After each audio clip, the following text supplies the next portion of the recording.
राहुल गांधी ने एक बार फिर जाति गणना की हुंकार भर दी है। राहुल गांधी ने कहा कि बीजेपी जाति गणना के मुद्दे से ध्यान हटाने के लिए दूसरे मुद्दे उठा रही है, जनता का ध्यान भटका रही है। बेसिक इशू जाति जनगणना और जो भागीदारी है इस देश की, जो धन देश का है, वो किसके हाथों में जा रहा है, ये मेन इशू है।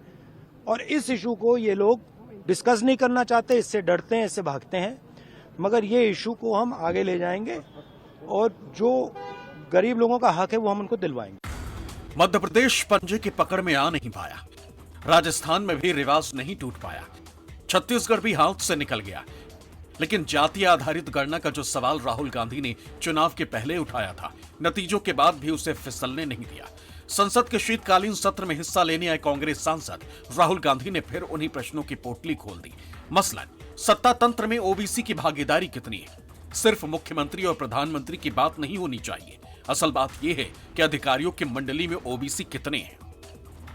हमारा भी ओबीसी था, इन्होंने ओबीसी दिया, ठीक है, वो इशू नहीं है। सवाल यह है कि स्ट्रक्चर के अंदर कितनी भागीदारी है। प्रधानमंत्री ओबीसी हैं, मगर सरकार को 90 अफसर चलाते हैं।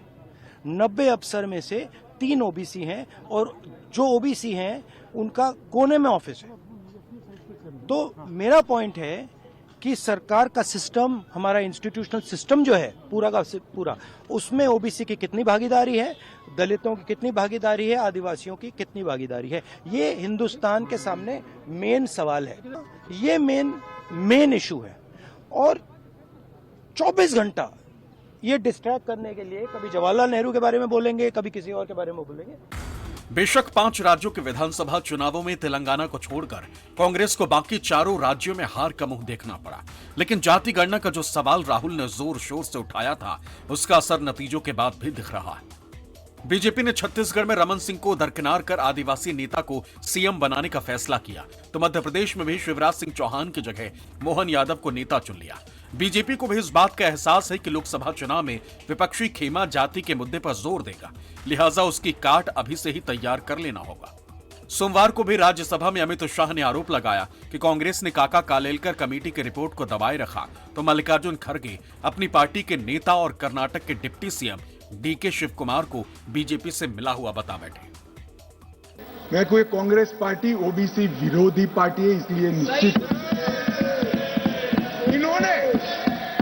इन्होंने काका कालेलकर कमीशन के रिपोर्ट को दबा कर रखा, इन्होंने मंडल कमीशन के रिपोर्ट को दबा कर रखा, इन्होंने ओबीसी आयोग को संवैधानिक मान्यता नहीं दी, इन्होंने ओबीसी के बच्चों को केंद्रीय पूल में रिजर्वेशन का अधिकार नहीं दिया और इन्होंने ओबीसी का हमेशा विरोध करने का काम किया है। कर्नाटक में कब कास्ट सर्वे की रिपोर्ट सार्वजनिक होने वाली है?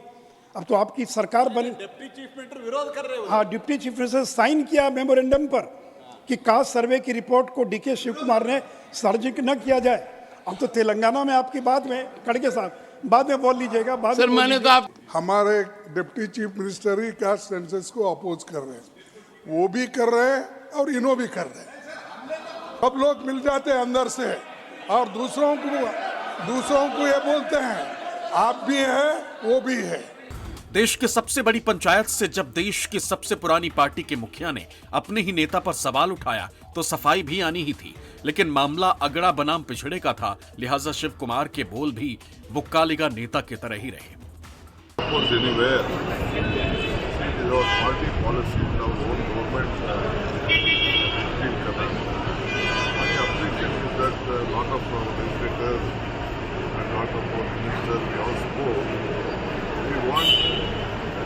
Because census has to be done in a very systematic way.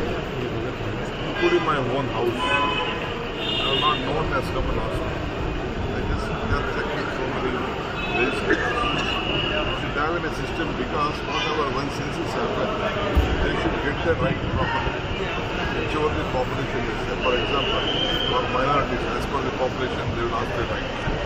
दरअसल कर्नाटक के मुख्यमंत्री सिद्धरामैया जाति आधारित जनगणना की रिपोर्ट जारी करना चाहते हैं, लेकिन राज्य के 2 ताकतवर अगड़ी जाति मुक्कालिगा और लिंगायत इस रिपोर्ट का विरोध कर रही हैं। दोनों समुदाय के लोग इस रिपोर्ट को खारिज करने की मांग को लेकर आंदोलन शुरू कर चुके हैं। कांग्रेस की सिद्धरामैया सरकार में डिप्टी सीएम के पद पर बैठे डीके शिव कुमार भी वोक्कालिका समुदाय से आते हैं और वो भी वोक्कालिका समुदाय की मांग से खुद को अलग नहीं कर पा रहे, यानी जाति का असर पार्टी की नीतियों पर भारी दिख रहा है। Bureau report, news 24।